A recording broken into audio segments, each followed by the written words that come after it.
Bienvenidos y bienvenidas a Código Digital, un podcast de la Pontificia Universidad Javeriana. Soy Pilar Ducuara y hago parte de la Coordinación de Gestión Documental. En cada episodio conversaremos con invitados e invitadas que nos ayudarán a entender por qué los documentos también cuentan la historia de nuestra sociedad.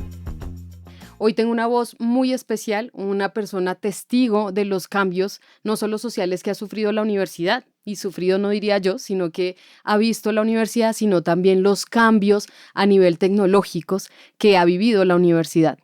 Hoy tenemos como invitado al doctor Jairo Humberto Cifuentes, secretario general de la Pontificia Universidad Javeriana, y pues para nosotros es un placer tenerlo hoy aquí. María del Pilar, pues muchísimas gracias por la invitación a este espacio y a poder compartir con todos los oyentes y las personas que van a poder ver esta grabación algo de la historia y del significado que ha tenido en la universidad uno de esos cambios que usted hace referencia, porque son muchos, pero especialmente referida a la gestión documental. Pues muchas gracias por estar aquí, doctor. Con mucho gusto. En esta experiencia que usted ha tenido en la universidad y que ha sido ese testigo del que hablamos al inicio, ¿cómo ha sido esa experiencia de ver, por ejemplo, el cambio digital? Me refiero a que antes se usaba papel, se leía el periódico en papel, leíamos libros, la mayoría en papel. ¿Cómo ha sido ese cambio en la universidad? Pues creo que no ha habido algo realmente novedoso, sino que, y así es la lectura que yo hago, es lo que se vive cuando se enfrenta cualquier tipo de cambio y cualquier tipo de cambio de tecnología.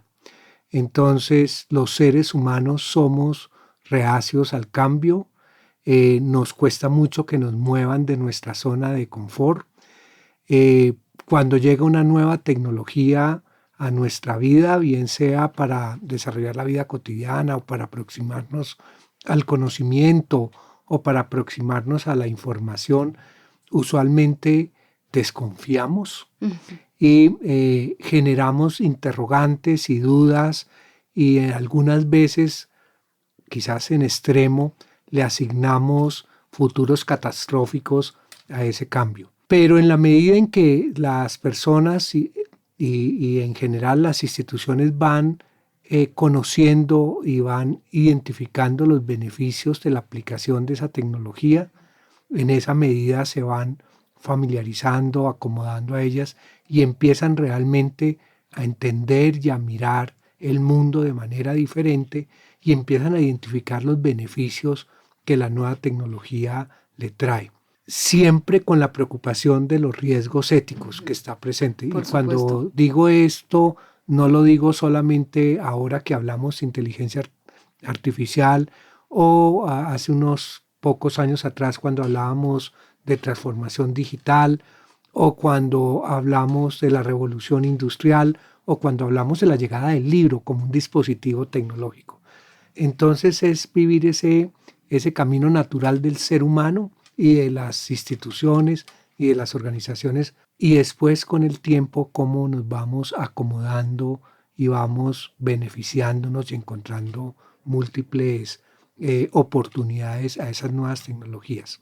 Pero siempre, siempre sin perder de vista el interrogante ético. Por supuesto, claro, era una de las cosas que hemos hablado también en los episodios y es, listo, tenemos toda esta información y yo lo veo siempre desde una oportunidad para aprender, pero también es como preguntarnos qué información estamos consumiendo, ¿sí? ¿Cuánto acceso deberíamos tener a esa información? ¿Sí? Que son preguntas que normalmente uno debería hacerse desde ese criterio ético. En ese sentido y de los miedos que también da ello, ¿cómo cree que como la universidad, los administrativos, los estudiantes, cómo sería para esas personas enfrentar esta situación, ¿no? Que no debe ser fácil, o no debió ser fácil. Sí, ¿cómo debiera ser? Y creo que eso es parte del gran ejercicio formativo que debemos tener todos en la universidad como comunidad universitaria, es asumir con optimismo, de manera positiva, los cambios y los cambios tecnológicos. Entonces creo que ese deber ser es, primero, siempre tener una mirada positiva de la vida, del cambio, y segundo, tener confianza que va a ser al final del tiempo va a ser mejor el poder vivir con estas tecnologías que estar ausentes o negarse a ellas. Y una confianza, pero no ingenua, sino una confianza centrada en que tenemos la capacidad de discernir, de tener el juicio crítico para saber esto hasta dónde nos beneficia y superar cuando nos esclaviza, porque también puede ocurrir ese extremo. Para usted, ¿qué significa la memoria? No solamente la memoria que se escribe, lo que se deja, ¿sí?, sino a nivel personal. Yo siempre he pensado que la memoria es el ethos.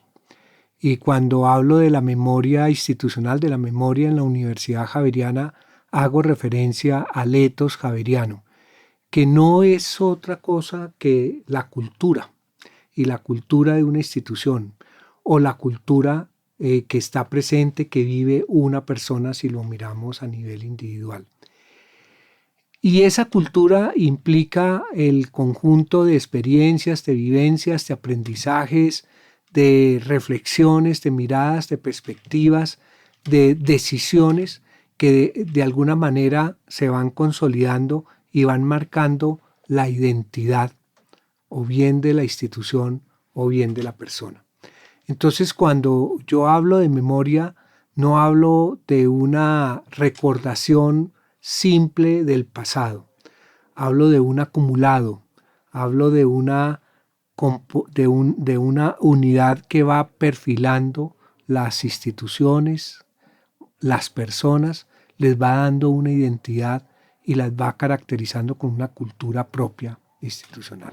Cuando yo hablo de la memoria digital, cuando ya estamos hablando de algo que no estamos tocando, pero que está allí y que para muchas personas es difícil de entenderlo, sobre todo, por ejemplo, para las personas ya en algunos casos adultas, sí, que se enfrentan como a esto y dicen, todavía no me encuentro en esto, ¿qué les diría o cuál sería como ese mensaje para ellos?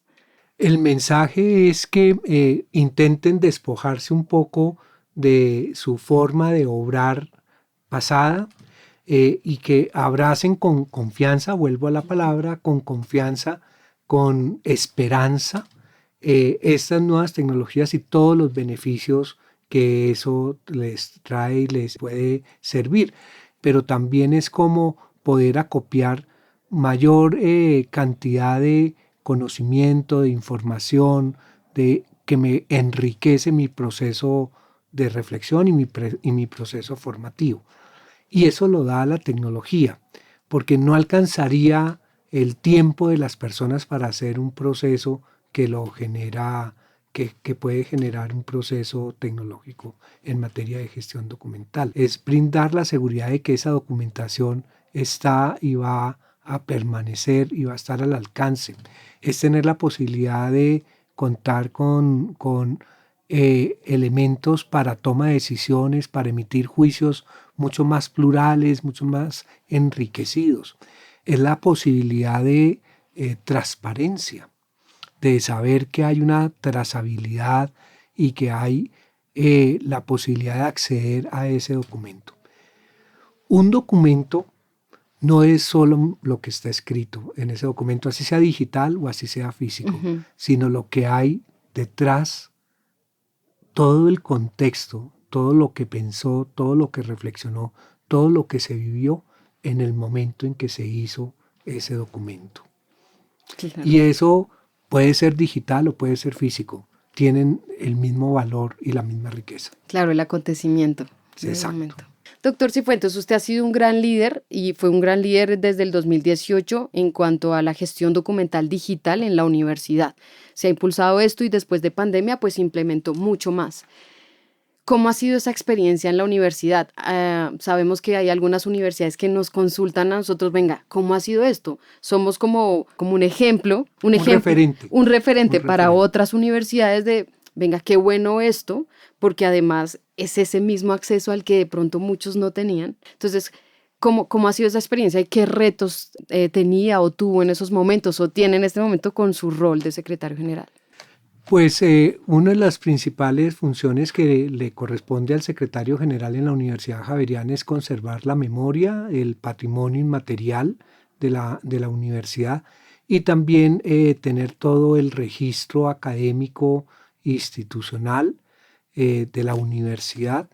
Entonces, pues encontrábamos un gran reto de desconexión, de costos en consulta, en identificación de documentos y pues existía también el conocimiento de que la tecnología estaba avanzando en ello y podía ayudarnos. Entonces, para encontrar una solución a una problemática que era, primero que todo, de confiabilidad, de generar información confiable, encontrar una solución que fuera igualmente económica, porque sí veíamos que había reprocesos y el talento de las personas dedicadas a unas actividades que podrían ser mejor y de manera más interesante aprovechada en otro tipo de actividades. Una razón también ambiental, es decir, encontrar una solución integral frente a esta responsabilidad que teníamos de conservar los documentos, la memoria, y llegamos a la convicción que necesitábamos de acudir a un gestor documental. Y en ello la universidad fue realmente decidida e identificó muy rápidamente que si iba a optar por un gestor documental, era un gestor documental que fuera líder en la actividad de la gestión documental. Y entonces se opta por este gestor documental que nosotros hoy en día tenemos, que es OnBase, y que nos ha permitido dar realmente saltos cualitativos en nuestra gestión, en nuestra conservación, en nuestro acceso a los documentos. Y todo ello orientado a prestar un mejor servicio a las personas que requieren de información y también e internamente para que se puedan tomar cada vez mejores decisiones. Yo estaba pensando, es como si hubiéramos estado a la vanguardia de lo que pasó con el COVID, ¿sí? Porque el gestor documental empieza desde el 2018, más o menos 2018-2019, y la pandemia arranca como en el 2020-2021. Comienzos del 2020. Y funcionó bastante bien que el gestor documental hubiera estado en ese momento. Sí, claro, ¿sí? Claro. Creo que sin gestor documental hubiéramos tenido otra vida distinta. Sí, sí. Y yo creo que esta frase que suena un poco como ligera tiene mucho sentido. Y es que en medio de una dificultad, de una crisis tan descomunal como el del COVID-19, encontrar en un gestor documental una herramienta que facilitó un poco la vida, creo que es un acierto importante y creo que es un beneficio que quizás no es percibido ni se muestra en grandes indicadores, como que se vuelve parte de la vida. Y cuando falta, hay caos. Cuando no se tiene acceso a un documento para certificar unos estudios o cuando no se tiene acceso a una decisión que tomó el Consejo Directivo Universitario, estamos en serios problemas y dificultades. Cuando se tiene acceso se ve natural, pero sí creo que a las personas les ayudó a vivir esa etapa tan difícil de una manera diferente, más cómoda. Sí, lo pensé desde la parte humana, desde la humanidad, sí. La calidad de vida de los trabajadores, sí. De los estudiantes. Yo creo que fue como un gran acierto. Exacto. Pues, doctor Cifuentes, yo quisiera que le dijera a la comunidad javeriana, y no solo a la comunidad javeriana, porque está en nosotros también que esto nos escuchen a nivel externo. ¿Qué le diría? ¿Qué mensaje le diría? En todos los actos que hacemos, ojalá pudiéramos ser muy conscientes que estamos creando memoria y que la estamos ayudando a conservar y que esto es legado para otras personas que quizás van a acudir a ese documento para inspirarse o para ilustrar sus decisiones. Entonces es acto de generosidad. Es la gran invitación a que entiendan que todo lo que nosotros hacemos y que contribuya a la consolidación de ese acervo que es la memoria, el ethos javeriano, es un acto de solidaridad con personas que en el futuro o muy próximo o lejano van a tener un referente para poder mejor actuar y mejor vivir y mejor desarrollar sus proyectos educativos. Pues yo creo que en eso consiste nuestro servicio también. Exacto. Así que, pues muchas gracias, doctor Cifuentes, por estar acá, por esta conversación corta, pero tan buena, No, que disfruté bastante además. bueno, muchas gracias, María del Pilar, por este espacio y por este encuentro. Gracias.